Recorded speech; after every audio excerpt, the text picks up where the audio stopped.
제가 이번 여름에 유럽 방문하면서 꼭 가보고 싶었던 이제 몇 군데가 있었는데, 그 중에 한 군데가 영국에 있는 버킹엄 궁전. 우리는 그거 버킹엄 궁전이라고 이야기하는데요.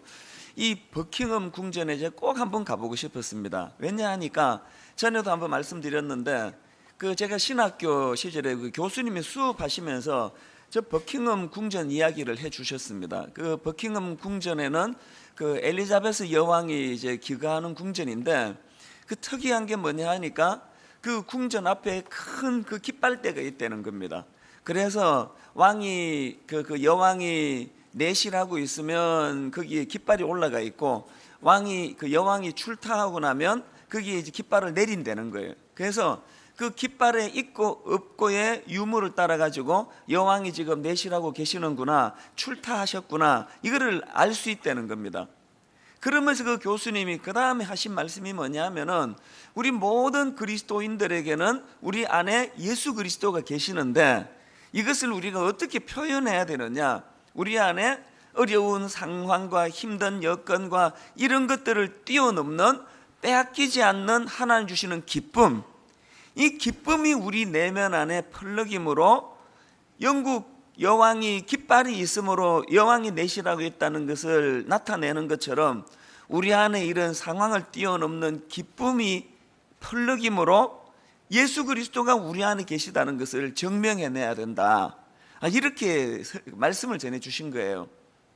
이게 한 22, 23년 전에 제가 들었던 이야기인데, 그게 저에게 참 인상적이어서 지금까지도 제가 마음이 우울하다든지 또 무슨 일 때문에 마음이 힘든다든지 할 때 그 교수님 생각을 떠오릅니다. 바로 이 순간 내 안에 주님으로 인한 기쁨의 깃발이 작동될 때구나. 이게 신앙생활에 참 도움이 됐거든요. 그래서 이번에 그 현장을 꼭 가보고 싶었는데요, 가서 보니까 이제 하루에 꼭 한 번씩 이제 하는 근위병 교대식이 이제 마침 벌어지고 있었습니다. 엄청난 관광객들이 모여가지고 막 발을 이렇게 뒤꿈치를 들어 올리면서 근위대 교대식 하는 거를 막 이렇게 목을 빼가지고 보는데요, 저는 그 시간에 그 깃발을 봤습니다. 깃발이 올라가 있더라고요. 여왕이 저 내시라고 있다는 걸 말하는 거 아닙니까? 그 시간에 제가 하나님 앞에 결단 겸 기도가 나오더라고요. 하나님, 지금 저 깃발, 내 눈으로 보고 있는 저 깃발이 여왕이 내시라고 있다는 것을 증명하는 것처럼, 내 평생의 삶 가운데 힘든 일, 어려운 일, 바람이 불고 낙심이 되고 좌절하고 절망하는 그런 일이 있을 때마다 바로 그 순간순간마다 내 안에서 주님이 주시는, 내재하시는 그 기쁨의 깃발이 펄럭이기를 원합니다.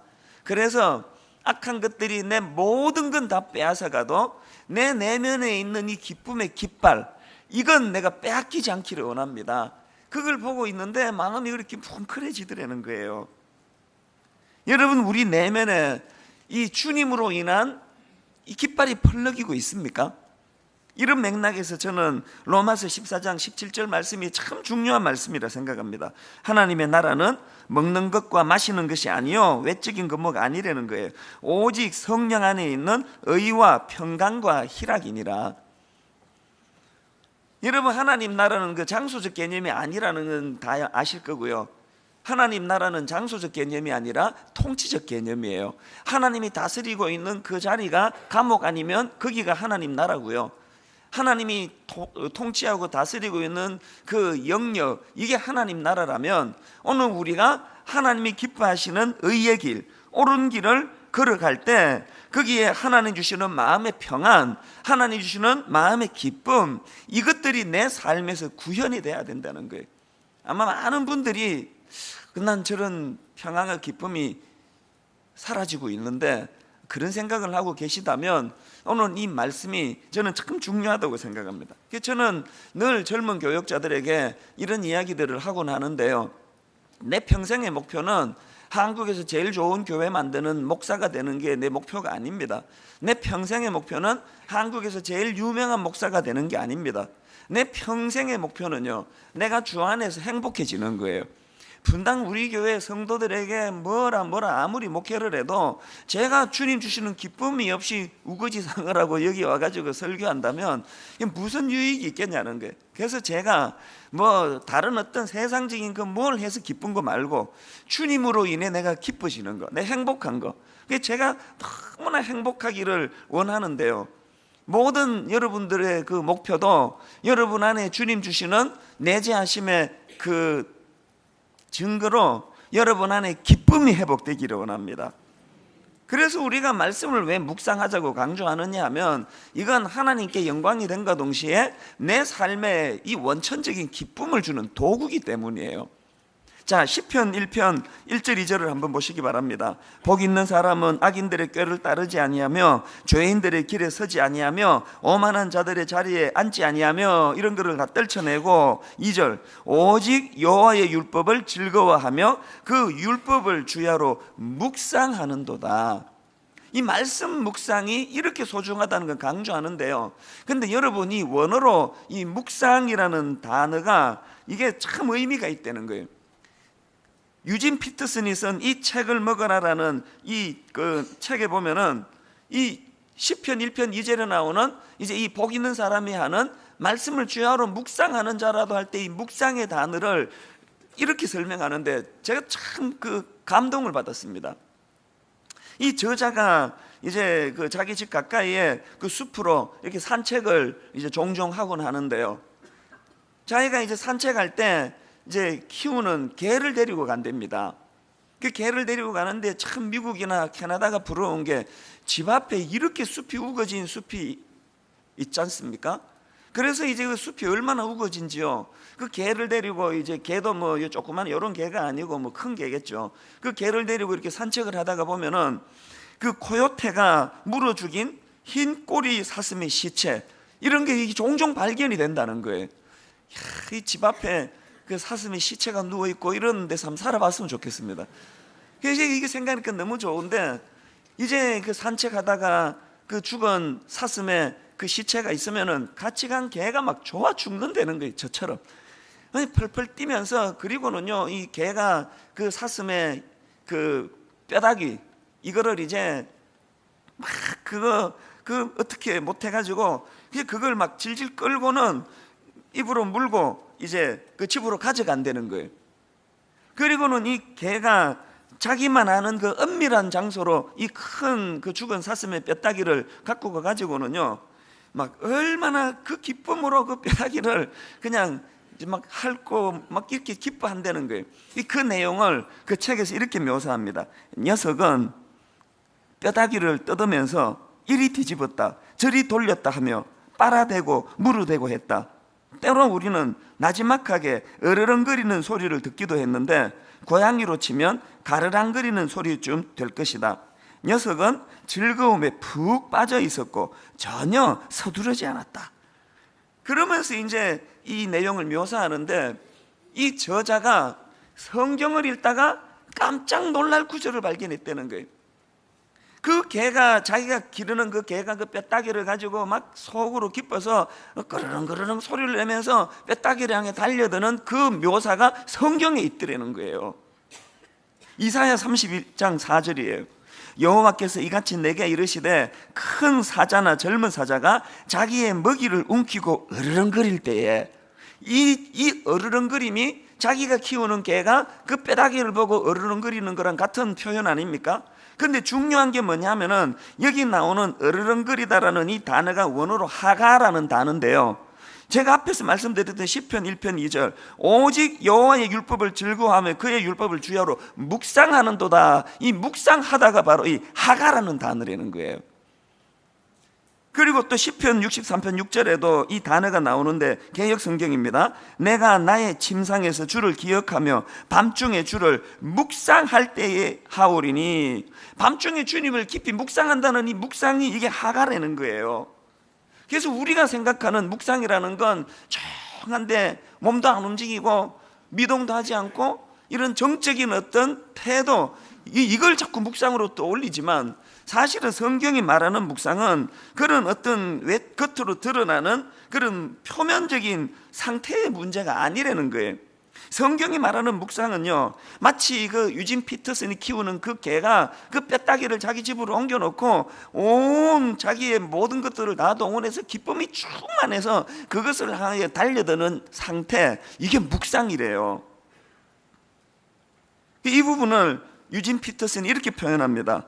이사야서의 사자와 내 개가 묵상을 할 때는 이빨과 혀, 위장과 장기들을 사용해서 씹고 삼킨다. 이사야서의 사자는 염소를, 그리고 내 개는 자신의 뼈다귀를 그렇게 묵상했다. 너무너무 기뻐서 그 뼈다귀를 앞에 놓고 막 으르렁거리면서 막 어쩔 줄을 몰라 하는 그 개의 모습을 연상해 보세요. 이게 묵상이래요. 이게 오늘 여기서 우리의 신앙생활에 너무나 결정적인 치명적인 결함 하나를 발견하지 않습니까? 대부분이 성경 안 읽고요, 기분 나빠하시기를 바랍니다. 대부분이 성경을 안 읽고 성경을 읽으시는 분들도 이 개가 뼈다귀를 발견한 그 기쁨으로 으르렁거리며 이 말씀을 향한 그런 집중력이 없이 성경을 읽는 게 우리의 비극이라는 거예요. 그래서 여러분 그 시편 1편에 나오는 복 있는 사람은, 그리고 또 이 복 있는 사람에 대비되는 악인은, 이렇게 나와서 두 인생을 대조하는데요, 성경을 가만히 한번 보세요. 이 복 있는 사람하고 복 없는 사람을 가늠하는 분기점이 뭐냐 보니까요, 이 복 없는 사람은 4절에 이렇습니다. 악인은 그렇지 않으며 오직 바람에 나는 겨와 같도다. 가볍다는 거예요. 바람에 나는 겨 한번 보세요. 얼마나 가볍습니까? 찰랑찰랑찰랑, 촐랑촐랑촐랑촐랑, 그냥 시류에 따라 흔들리는 거 아닙니까? 여기에 반해가지고 이런 그 촐랑거리는 복 없는 사람, 성경으로 악인으로 표현되는 인생과 대비되는 성경이 말하는 복 있는 사람은 시냇가에 심은 나무로 규정을 해요. 3절을 보세요. 저는 시냇가에 심은 나무가 시절을 쫓아 과실을 맺으며 그 잎사귀가 마르지 아니한 같으니 그 행사가 다 형통하리로다. 벌써 여기서 이제 성경이 말하는 바람직한 인간상하고 성경이 말하는 바람직하지 못한 인간상의 차이가 뭐예요? 이게 깊이의 문제라는, 깊이의 문제. 이런 점에서 저희는 참 부끄럽습니다. 저는 그 일간지 그 종교부 기자가 한 이야기를 듣고 마음이 정말로 참담했는데요, 그 종교부 기자니까요, 어느 날 하루에 이제 그 천주교를 대표하는 신부님을 만났고요, 바로 그 다음에 불교를 대표하는 스님을 만났고요, 바로 그 다음에 우리 개신교를 대표하는 목사님을 만났대요. 각각 그 교단을 대표하는 세 종교의 대표를 만나고 이 기자가 한 말이 뭔지 아십니까? 제가 입에 담기도 부끄러워요. 스님하고 신부님하고 목사님을 만났더니 목사님의 질이 떨어져도 너무 떨어지더라. 같은 날 동시에 만나보니까 개신교를 대표하는 목사들의, 목사 지도자의 질이 떨어져도 너무 떨어지더라. 그 이야기가 제게요, 얼마나 이게 부끄러움으로 자리 잡겠습니까? 이게 어쩌다 이렇게 됐습니까? 대답은 간단해요. 말씀을 묵상하지 않아서 그런 거 아닙니까? 그 저자가 키우는 개가 뼈다귀를 보고 막 어쩔 줄을 몰라 으르렁거리면서 눈으로만 구경하는 거 아니에요.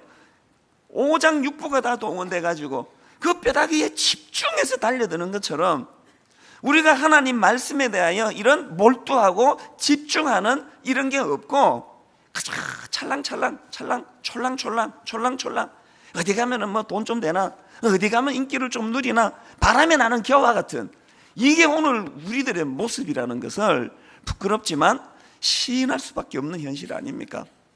저 자신이 대외 활동을 할 수 있는 대로 자제하려고 하는 이유 중에 하나도 그 기자의 말 때문이에요. 이렇게 그냥 접시에 담긴 것 같은 별로 있지도 않은 그 영성을 가지고 제 자신이 찰랑찰랑 촐랑촐랑 거리면서 온 데를 도로 싸돌아다니며 제가 무슨 한국교회를 대표하는 것처럼 설치고 다니는, 이게 바람에 나는 겨와 같은 인생 아닙니까?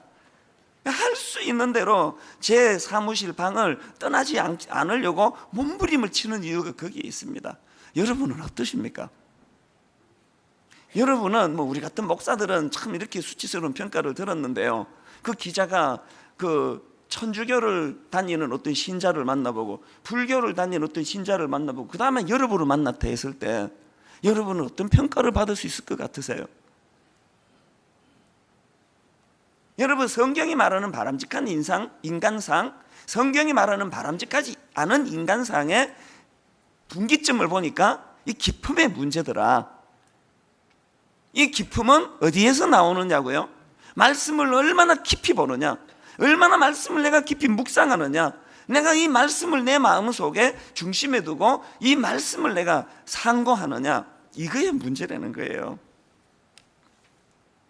그렇기 때문에 저는 오늘 우리 내면의 이 기품의 문제가 회복이 되고 우리 주님 말씀을 깊이 묵상할 때 내 마음의 근원적인 기쁨이 회복된다는 것을 우리 모두가 이번 2학기 때 맛보기를 원합니다. 그러기 위해서 제가 오늘 본문에 나오는 한 사례를 말씀드리려고 하는데요, 오늘 본문의 배경이 이렇습니다. 이제 이스라엘 백성들이 범죄함으로 바벨론의 포로로 끌려갔다가 다시 이제 귀환을 했습니다. 하나님 은혜로 해방이 됐습니다. 자기 조국으로 돌아와 보니까 이거 비참한 상태예요. 느헤미야 1장 3절, 그들이 내게 이르되 사로잡힘을 면하고 남아있는 자들이 그 지방 거기에서 큰 환난을 당하고 능욕을 받으며 예루살렘 성은 허물어지고 성문들은 불탔다 하는지라. 이런 비참한 현실 앞에서 이스라엘 백성들이 좌절하지 않고 그 많은 난관과 그 방해꾼들의 방해를 다 이겨내면서 이제 허물어진 성전을 재건합니다. 이 큰 일을 해낸 거 아닙니까? 그리고 성벽이 무너져 가지고 적들이 자꾸 침략하는 어려움 속에 있을 때 느헤미야를 중심으로 성벽을 재건합니다. 이 외양을 이제 잘 갖추게 된 거예요. 이렇게 겉으로 보기에 모든 것들이 착착착 하나하나 이 복구되어 가는 그런 상황인데, 그런데 내적으로 들어가 보면 그들에게 결함이 하나 있었는데 말씀이 없었대요. 말씀이. 제가 이번에 그 로마에 갔더니요, 로마에서 거의 평생을 사역했다고 할 만한 그런 연세가 지긋하신 이제 은퇴를 앞두신 노 목사님을 제가 뵀더니요, 그 목사님이 이런 말씀을 하시더라고요. 본인이 로마에서 수십 년을 살다가 깨달은 게 딱 하나 있대요. 로마에서 이분이 깨달은 게 뭐냐 하니까 본질이 죽을수록 외양이 화려해지더라는 거예요. 본질이 죽을수록 껍데기가 화려해지더라. 그러면서 그 베드로 성당 이야기를 하는 거예요. 저 전 세계 사람들의 관광 명소가 된 저 베드로 성당이 카톨릭이 중세에 가장 본질을 잃어버리던 암흑시대에 만들어진 거라고. 근데 여러분, 제게 그 소리가요, 이게 꼭 하나님이 저에게 경고의 메시지처럼 들려지는 거예요. 그래서 제가 한국으로 돌아와서도 종종 그분의 음성이 들리는 것 같아요. 본질이 죽을수록 외양이 화려해진다. 제 목회가 그런 목회 아닌가? 오늘 여러분의 가정이 그런 모습을 띠고 있지 않습니까? 오늘 여러분의 삶의 모습이 본질이 죽을수록 외양이 화려해지는 이런 경향을 나타내고 있지는 않은지 이걸 돌아보셔야 된다는 거예요. 이런 맥락에서 본다면요, 이스라엘 백성들은 지금 기로에 놓여 있는 거예요. 그 화려하게 무너진 화려한 건 아니지만 무너진 성전을 재건하고 무너진 성벽을 재건하고 외양은 다 갖추었지만 그들 내면의 본질이 회복되지 않으면 이제 그들은 기로에 놓인 거예요. 베드로 성당처럼 가느냐, 아니면 그들이 재건한 성전에서 하나님의 임재를 경험하고 본질이 회복되는 은혜를 누리느냐, 이 기로에서 고맙게도 이스라엘 백성들은 후자를 택합니다. 그래서 이제 느헤미야 8장 1절에서 한번 보십시오. 같이 한번 읽어보실까요? 시작. 이스라엘 자손이 자기들의 성읍에 거주하였더니 7째 달에 이르러 학사 에스라에게 여호와께서 이스라엘에게 명령하신 모세의 율법책을 가져오기를 청하매.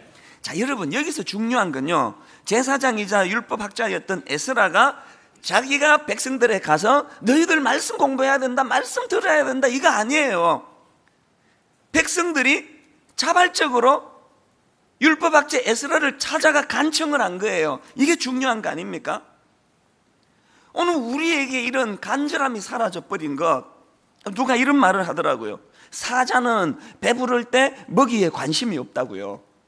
그 동물의 왕국 같은 거 보면은 그 사자와 사슴이 정답게 논의는 장면은 딱 하나예요. 사자가 배가 부를 때. 사자는 배부르면 먹이에 관심이 없대요. 오늘 우리가 이 하나님의 말씀에 이렇게 관심이 없는 이유가 뭐냐? 이미 엉뚱한 걸로 그 배불러서 그런 거 아닙니까? 밥 먹기 전에 간식 잔뜩 먹고 나면은 밥상에 진수성찬이 차려져도 식욕이 돋지 않는 거랑 같은 의미 아닙니까? 오늘 우리가 세상에 잡다한 것들, 무슨 명예, 돈, 뭐 이런 것들 때문에 이게 헛배가 불러가지고 이 말씀이 지금 우리에게 이게 구미가 당기지 않는 걸로 된 거 아닙니까? 저는 분당 우리 교회 성도님들이 오늘 본문에 나오는 이스라엘 백성들처럼, 그래서 이제 백성들이 학사 에스라를 청해가지고 그 다음 3절을 보세요. 수문 앞 광장에서 새벽부터 정오까지 남자나 여자나 알아들을 만한 모든 사람 앞에서 읽음에 뭇 백성이 그 율법책에 귀를 기울였는데, 그들은 외양적인 화려함, 성전을 건축하고 성변을 재건하고 이런 것으로 만족하지 않고 내실 있는 내적으로 하나님 말씀을 그들이 사모했다는 거예요. 그랬더니 어떤 결과가 나타났습니까? 12절을 보십시오. 모든 백성이 곧 가서 먹고 마시며 나누어 주고 크게 즐거워하니 이는 그들이 그 읽어 들려준 말을 밝히 알미라. 한마디로 말해서 말씀 회복은 우리 인생에 기쁨을 준다는 거예요. 분당 우리 교회 성도님들을 위시해서 이 땅의 모든 크리스찬들이, 저는 오늘 본문에서 이스라엘 백성들이 누렸던 이 기쁨을 맛보고 회복하는 은혜가 있기를 주님 이름으로 축복합니다. 근데 여러분, 저는 그 과정에서 이스라엘 백성들에게 들려주었던 이 말씀이요, 느헤미야 8장 10절 하반절, 여호와로 인하여 기뻐하는 것이 너희의 힘이니라 하고, 여호와로 인하여 기뻐하는 것이 너희의 힘이니라 하고, 저는 이 말씀이 지난 한 주 내내 저에게 그 유진 피터슨 집에 개가 갖고 있는 뼈다귀처럼 제게 이것이 기쁨의 말씀이었습니다. 여호와로 인하여 기뻐하는 것이 너희의 힘이니라 하고, 여호와로 인하여 기뻐하는 것이 너희의 힘이니라 하고. 자, 아침에 한번 따라해 보시겠습니까? 여호와로 인하여 기뻐하는 것이 너희의 힘이니라 하고, 여호와로 인하여 기뻐하는 것이 너희의 힘이니라 하고. 여러분, 이 사실을 이론 논리가 아니라 내 삶 속에서 이것을 경험하게 되시기를 바랍니다. 그래서 오늘 설교 제목을 묵상 여호와로 인한 기쁨, 제가 이렇게 잡은 거예요. 오늘 이 시대에 수많은 크리스찬들이 타락하는 이유가 뭐예요? 이 기쁨을 모르니까 엉뚱한 데서 유사품 기쁨을 추구하다가 저렇게 되는 거 아닙니까? 오늘 이 시대 목회자들이 이렇게 타락하고 변질하는 사람이 많아지는 이유가 뭡니까? 이 기쁨을 이론으로만 알고 자기 삶 속에서 이 기쁨이 구현 안 되니까 뭐 자꾸 돈 무슨 고급차 무슨 뭐 이런 것들 때문에 유사품 기쁨을 추구하다가 그렇게 타락하는 거 아닙니까? 오늘 예배하는 여러분, 이론 우리가 들으러 여기 온 거 아니고요, 이거 놓고 기도하셔야 돼요. 하나님, 내 삶 속에 여호와로 인하여 기뻐하는 것이 이게 내 인생의 힘이 됨을 맛보아 알기를 원합니다. 그 개가 뼈다귀를 놓고 막 어쩔 줄을 몰라 막 으르렁거리면서 오장육부가 다 동원돼서 그 뼈다귀를 들여다볼 때 그것이 그에게 기쁨을 주는 원천이 되는 것처럼, 우리가 여호와 하나님의 말씀으로 인하여 내 안에 기쁨이 샘솟아오르는, 그래서 이 기쁨만 있으면 유사품 기쁨이 별로 내게는 구미가 당기지 않는 게 되는 것, 이게 말씀 묵상이에요. 그래서 제가 전에는요, 기도할 때 하나님 사고 치지 않게 해주세요. 아버지, 제가 돈 밝히지 않게 해주시고 이쁜 여자 밝히지 않게 해주시고 할 수 있는 대로 우리 교회는 이쁜 여자 보내지 말아 주시기 원하고, 그 기도가 응답이 돼가지고, 그래서 이제 그런 기도를 많이 했어요. 왜? 제 자신은 못 믿으니까. 그 하나님, 제가 어떤 경우라도 사고 치지 않게 해주세요, 그런 기도를 했는데 요새는 그런 기도를 가급적이면 줄입니다. 그런 기도를 줄이는 대신에 이 기도를 드려요. 이거 하지 않게 해주세요. 하지 않게 해주세요. 그 기도보다 하나님, 여호와로 인하여 기뻐하는 것이 제 힘이 됨을 깨달아 알기를 원합니다. 여호와로 인하여 기뻐하는 것이 내게 힘의 원천이 됨을 누린다면 이 이쁜 여자가 어른거린다고 거기에 내가 여러분 흔들리겠습니까? 여러분, 여호와로 인하여 기뻐하는 것이 힘임을 내가 지금 누리고 사는데 돈 몇 푼 내가 교회 돈 건들다가 여러분 수치스러운 자리에 빠지지 않습니다. 여러분 모두가 다 여호와로 인하여 기뻐하는 그것, 이게 우리 가정의 힘이고 이게 우리 인생의 힘이고 이게 우리 삶의 힘임을 맛보아 아는 여러분 되시기를 주님 이름으로 축원합니다. 여러분, 바로 이 기쁨을 맛보기 위해서는요, 두 가지 전제 조건이 필요한데, 하나는 말씀에 대한 진지한 태도의 회복이에요. 3절을 다시 보세요. 수문학 광장에서 새벽부터 정오까지 남자나 여자나 알아들을 만한 모든 사람 앞에서 읽음에 뭇 백성이 그 율법책에 귀를 기울였는데 여러분, 우리가 이 말씀에 대한 진지한 태도의 회복이에요. 부탁합니다. 교회 예배 드릴 때 성경 갖고 다니기 운동했으면 좋겠어요. 스마트폰으로 이렇게 뒤지는 것도 필요한데요, 이거 하다가 또 카톡 안내 그러고 이게 말씀을 대하는 진지한 태도가 안 돼요. 예배 드릴 때만큼은 다 끄고 모든 내 만족시키는 오감 다 끄고 말씀 들고 다니기 운동하면 좋겠어요. 이게 지금 갈등해요. 화면으로 말씀 띄우는 이 친절을 없애볼까? 화면으로 말씀이 떠도요, 제가 이 설교에 맥이 끊어질까 봐 그냥 바로바로 찾는 시간을 안 가지고 있는데, 성경 봉독할 때만이라도 말씀을 펴서 읽었으면 좋겠고, 안 읽더라도 갖고 오세요. 안 읽더라도 그 스마트폰 끄시고 카톡 그 설교하고 있는데, 그러면 그 설교하다가 얼마나 궁금해요. 저는 아예 카톡이란 걸 안 해요. 그래서 저는 카톡이 없어요. 여러분, 우리가 이 말씀에 대한 진지한 태도의 회복, 그런가 하면 두 번째로 들려진 말씀에 대한 반응으로 그 기쁨의 회복 이전에 그들에게 눈물이 있었습니다. 8절 9절을 보십시오. 여호와의 율법책을 낭독하고 그 뜻을 해석하여 백성에게 그 낭독하는 것을 다 깨닫게 하니 백성이 율법의 말씀을 듣고 다 우는지라. 총독 느헤미야와 제사장 겸 학사 에스라와 백성을 가르치는 레위 사람들이 모든 백성에게 이르기를, 오늘은 너희 하나님 여호와의 성일이니 슬퍼하지 말며 울지 말라. 왜 그 앞에 백성들이 말씀을 듣다가 울었는지 이 구절 보면 알잖아요. 슬퍼서 울었대요. 왜 말씀을 읽는데 슬플까요?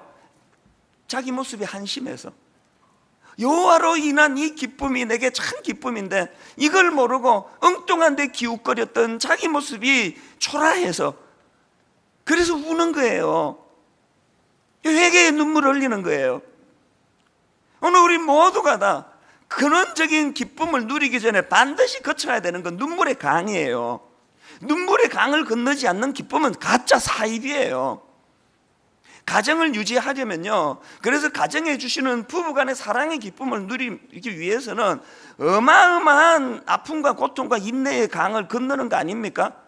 그거 피하고 쾌락만 누리는 게 포르노예요. 그게 대가 지불 없고 거기에 눈물 없고 한숨 없고 말초신경만 자극해서 누리는 기쁨, 그게 사이비 기쁨, 포르노라니까요.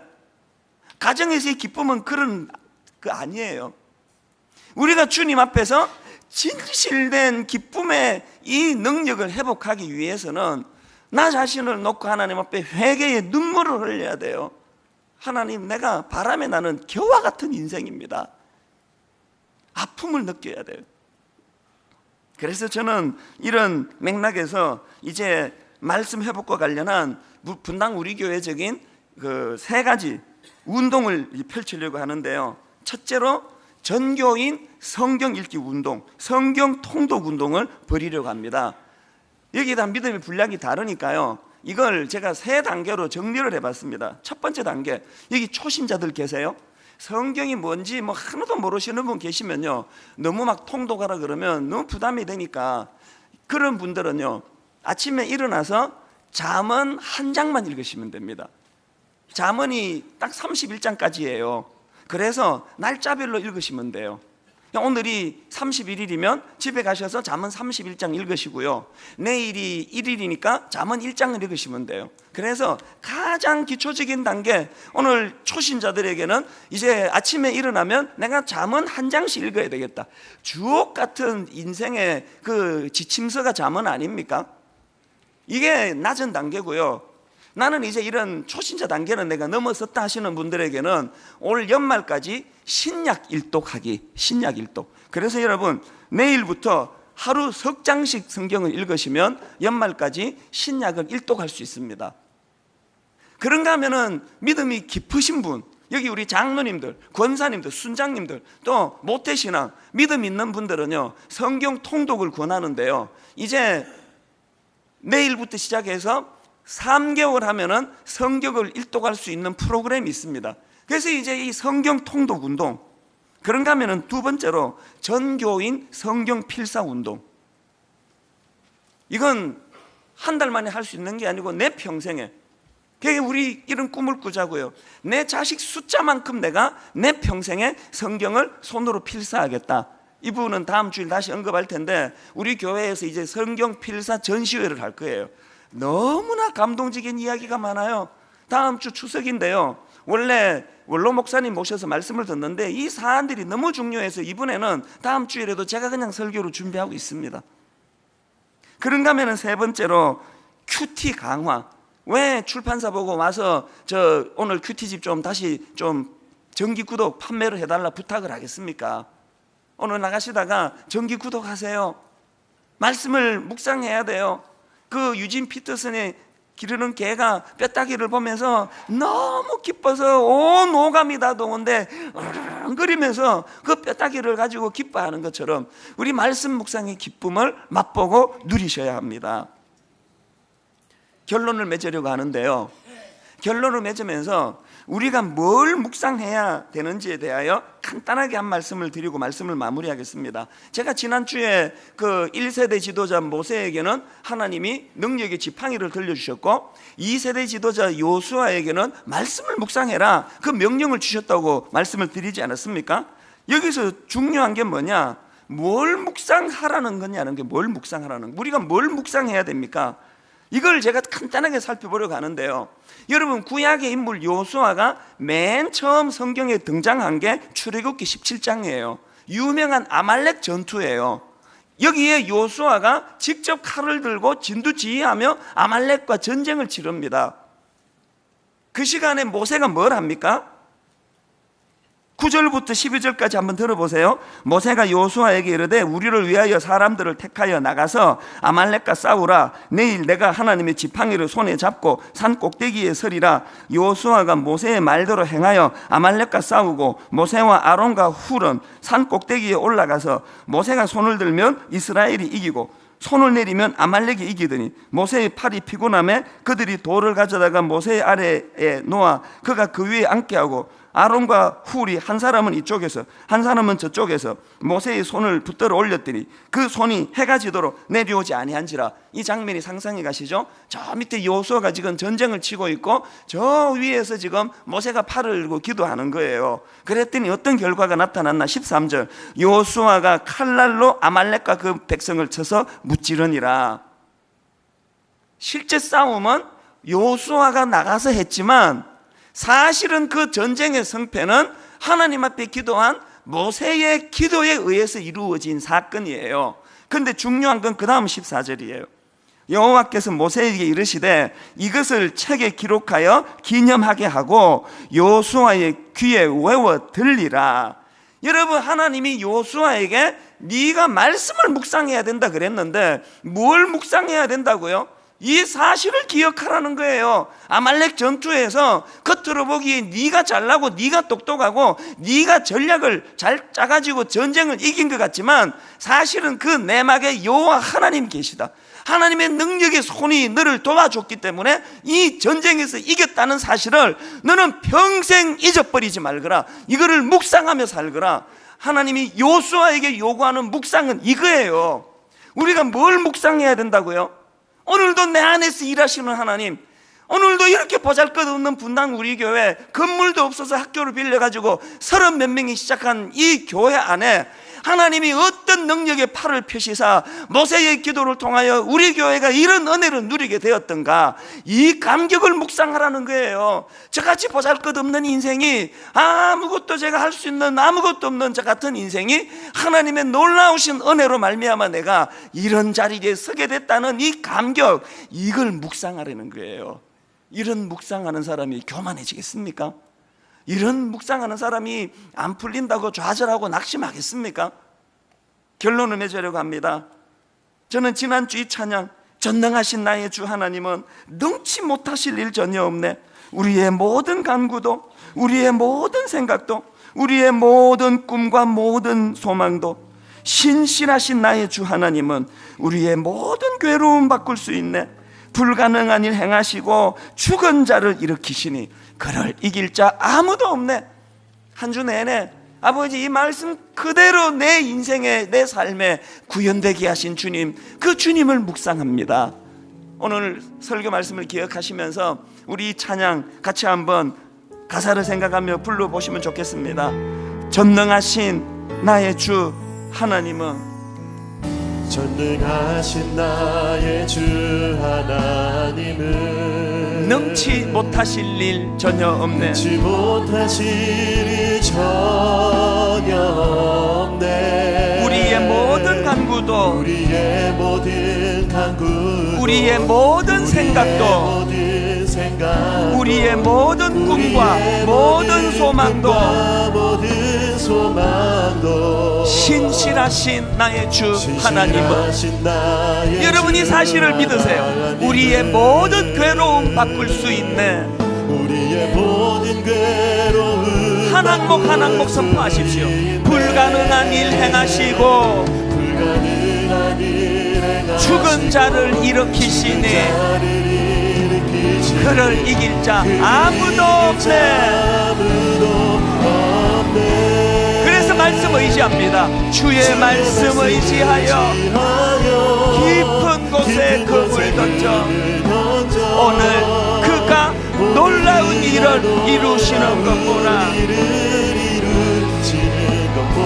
주의 말씀 의지하여 믿음으로 그물 던져 믿는 자에게 능치 못함없네. 한 번 더 이 찬양하기 전에 여러분 묵상해 보세요. 누가 하나님 말씀을 묵상한다고요? 자기 삶 속에서 강하신 하나님, 능력 있는 하나님. 그래서 저는 항상 이거 떠들고 다니잖아요. 홍해가 갈라진 사건이 성경에만 있는 게 아니고 이찬수 목사 인생에도 수없이 많이 일어났다고요. 죽은 나사로를 방불케 하던 절망에 빠진 젊은 이찬수 목사를 이렇게 세워주신 분이 능력의 하나님이시라고요. 이 이야기가 2000년 전 성경의 누구 얘기가 아니고요, 여러분이 대면하고 있는 이 동시대를 살아가는 여러분의 담임 목사 이야기예요. 이 하나님의 능력을 내가 목도하고 경험하는 자만이 말씀을 묵상할 수 한다면 하나님, 이 찬양이 내 입술에 진실한 고백이 되기 원합니다. 다시 한번 가사를 음미하면서 또 이렇게 되기를 갈망하면서 찬양하며 주님 앞에 나갑니다. 전능하신 나의 주 하나님은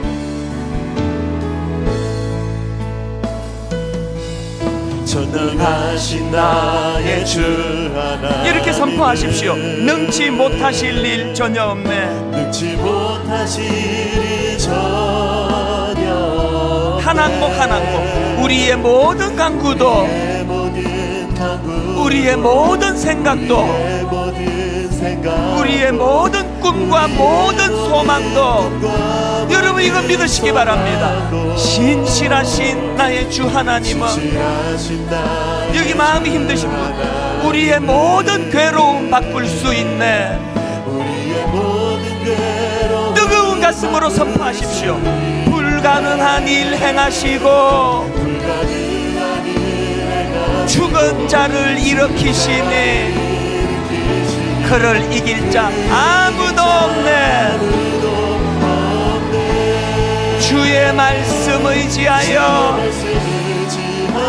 깊은 곳에 그물 던져 오늘 그가 놀라운 일을 이루시는 것 보라. 주의 말씀 의지하여 믿음으로 그물 던져 믿는 자에게 넘치 못함 없네. 주의 말씀 의지하여 깊은 곳에 그물 던져 오늘 그가 놀라운 일을 이루시는 것 보라. 주의 말씀 의지하여 믿음으로 그물 던져 믿는 자에게 넘치 못함 없네. 우리 한 목소리로 이 시간 기도합니다. 아버지, 묵상하기 원합니다. 그 개가 뼈다귀를 납혀놓고 오장육부를 통하여 으르렁거리며 그것을 기뻐하는 것처럼 여호와의 말씀을 사랑하고 사모하며 기뻐하기 원합니다. 통성으로 같이 기도하시겠습니다. 살아계신 하나님 아버지, 하나님의 말씀 앞에 다시 한번 나아갑니다. 하나님 마음의 영명한 세상에 너무나 많은 소리에 익숙해진 우리들 가운데 하나님 믿음의 귀를 열어주셔서 우리 가운데 말씀하신 하나님 말씀 앞에 나아가 하나님 우리가 으르렁거리며 그 말씀을 붙잡고 그 말씀을 통해서 부어주시는 은혜의 기쁨을 하나님 회복하게 하여 주시옵소서. 하나님 우리의 아버지 하나님 연약한 역사를 일으키시는 주님, 또 우리의 잃어버린 소망을 회복시키신 하나님, 말씀을 통해서 하나님의 은혜와 사랑을 알게 하신 주님, 하나님 그 말씀 앞으로 다시 한번 나아가 말씀을 통해서 부어주시는 은혜의 기쁨과 능력을 우리의 삶에서 회복하기 원합니다. 하나님 오늘 이 시간 우리의 마음의 결단 속에 하나님 능력으로 역사해 주시옵고 하나님 말씀을 통해서 부어주시는 놀라운 은혜의 감격이 하나님 우리 안에 회복되게 하여 주시옵소서.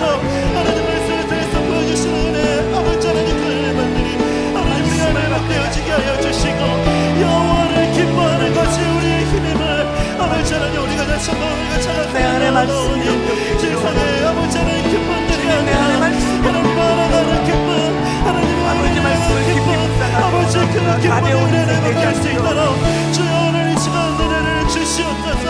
아버지 말씀을 의지하여서 우리가 깊은 곳에 나아갈 수 있는 아버지의 큰 믿음도 우리 안에 회복시켜 주시고 아버지의 주님 말씀하신다면은 하나라도 걸었던 아버지의 큰 믿음을 가지고 우리가 세상을 계속 기도하시고 계속 기도하시고 간절한 마음으로 다시 한번 이렇게 선포하며 찬양하기 원합니다.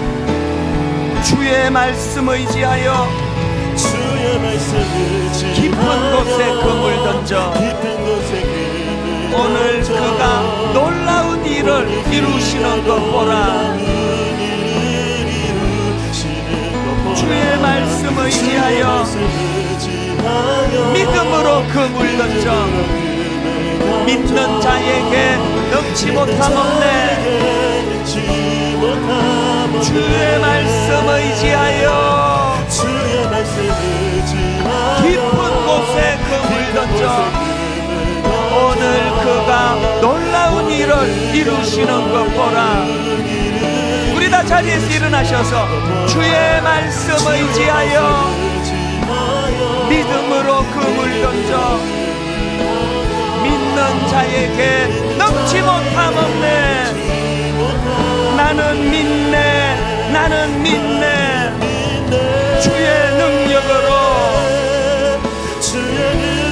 내 삶 새롭게 되니 나는 믿네. 주의 능력으로 담대히 나가리라. 주와 함께 싸워 승리하리라. 날마다 믿음으로 나 살아가리. 우리 마지막으로 한 번 더 선포하십니다. 나는 믿네. 주의 능력으로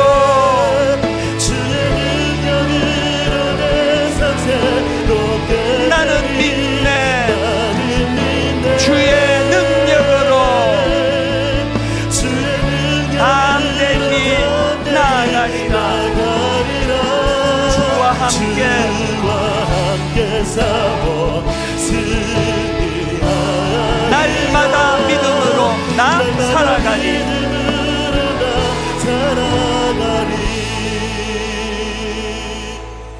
하나님의 말씀은 살아있고 활력이 있어 좌우의 날선 어떤 검보다도 예리하여 혼과 영과 관절과 골수를 찔러 쪼개기까지 하며 또 마음의 생각과 뜻을 판단하나니 하나님이 능력의 말씀이 내 삶에 기쁨이 되게 하여 주시옵소서.